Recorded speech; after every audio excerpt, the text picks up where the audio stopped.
I don't think the word genocide at this point is inappropriate.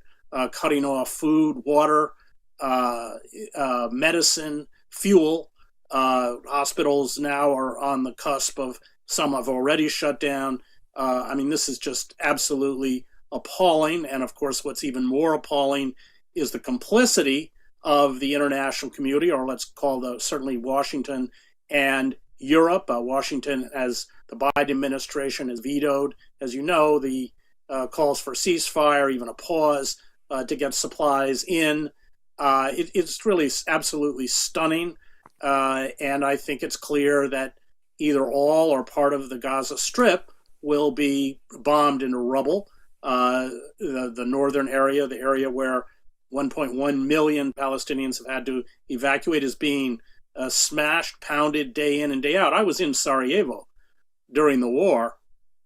We were being hit with about 300 or 400 shells a day, but the numbers of dead and wounded were nothing, such as we see in Gaza, hundreds, 500 a day, 700 a day, and then thousands of wounded. Of course, we have to always remember that half of the residents in Gaza, roughly 2.2, 2.3 million people, over half of them are children. So I'm like you, extremely upset as somebody who I spent 7 years covering Gaza, months of my life in Gaza, but I'm also it's jaw-dropping on the part of Washington and European capitals as they sit there and do nothing.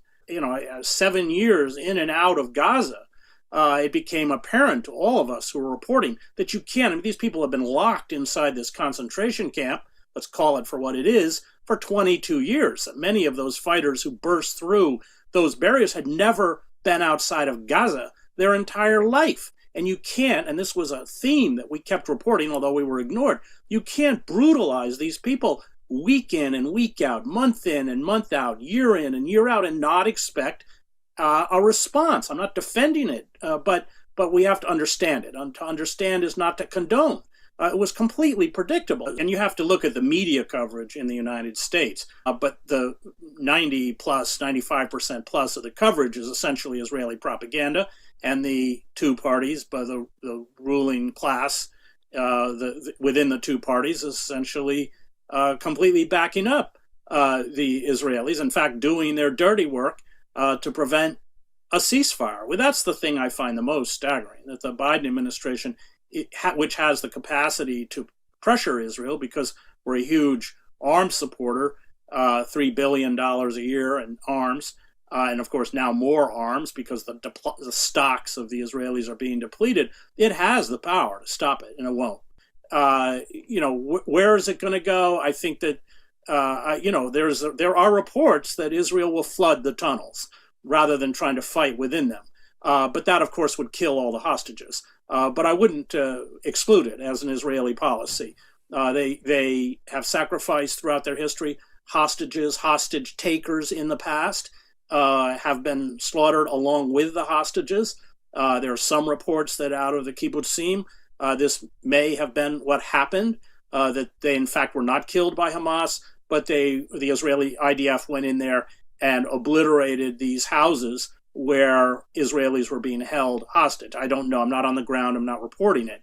But it certainly fits with my own coverage of Israel. And we have seen cases where Israeli soldiers have been seized by Hamas, taken into Gaza, and rather than rescue those soldiers, they just obliterate the entire spot, killing hundreds of people along with the soldier where they're being held. Your government and my government are absolutely ironclad, side by side with Netanyahu. What's that all about? Money. They're bought off. The Israel lobby and Al Jazeera did a great series, both on the UK and the US. It was an undercover reporter who reported that actually the UK investigation got aired. The Israel lobby Israel blocked the broadcasting of the investigation into the Israel lobby in the United States. Pirated versions were put up on Electronic Intifada and other sites, and it's certainly worth watching because it just shows how captive the American political class is to the money. that is poured into their campaigns. And then also they will use those resources to take down candidates. Cynthia McKinney would be a good example, that get up and criticize Israeli war crimes.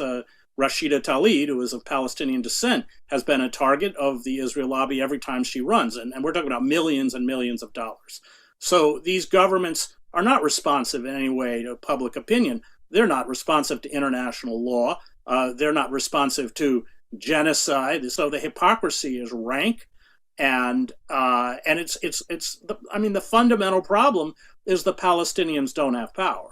And the Middle East regimes are very two-faced about their support for the Palestinian. It's skin deep. There's, of course, strong resentment towards Israel and what it's doing, as there should be. And that has seen King Abdullah, who I also knew his father very well, went to school with King Abdullah. So they have to respond. But these people are essentially lackeys of Western countries, in particular the United States. Jordan would be a good example of that. In Saudi Arabia, they'll make the right noises, but have long, the Kingdom of Saudi Arabia has long betrayed the Palestinians. So they're really friendless, powerless, and because of that, they are being slaughtered en masse. The only real alliances they have are with Hezbollah on the northern border of Israel and Lebanon, and Iran and Syria. But of course, they talk about a wider war. Well, that's already begun. Israel has carried out two airstrikes against the airports in Damascus and Aleppo in order to prevent supplies, military supplies, getting to Hezbollah. How far will this go?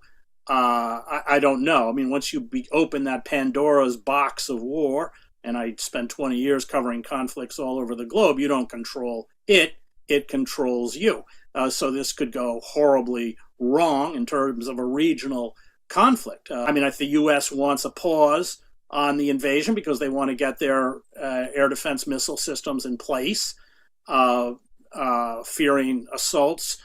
Quite correctly, there already have been assaults on American bases in Iraq and Syria, and that could become more serious. But this really could go, if Israel starts striking deep within Lebanon, Lebanon has quite an arsenal of missiles that, let's be clear, these rockets from Palestinians they're kind of fireworks. They're lethal, but to a very small degree. They're very inaccurate. But that's not true with the missile capability of Hezbollah that could really target infrastructure within Israel and cause quite a bit of damage. And then if that begins to happen, there's no telling. Remember, Israel is the one nuclear power within the Middle East. Do they drop some kind of nuclear device on Iran? None of that is out of the realm of possibility, given the demented figures within the Netanyahu cabinet.